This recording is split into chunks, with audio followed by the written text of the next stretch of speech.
अस्सलाम वालेकुम प्यारे बच्चों, कैसे हैं आप सब? उम्मीद है आप सब बिल्कुल ठीक होंगे। आज हम शीन पढ़ेंगे। शीन की आवाज श, श, श से शुरू होती है। आइए शीन से बनने वाली चीजों के नाम सीखते हैं। शीन शहद, शहद, शहद। शीन शेर, शेर, शेर।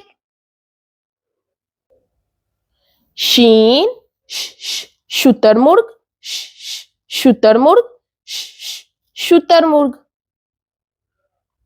शीन शलजम, शलजम, शलजम। तो प्यारे बच्चों, क्या आपने गौर किया? शहद, शेर, शुतुरमुर्ग और शलजम, इनकी आवाज श से शुरू होती है। जैसे शहद, शेर, शुतुरमुर्ग, शलजम।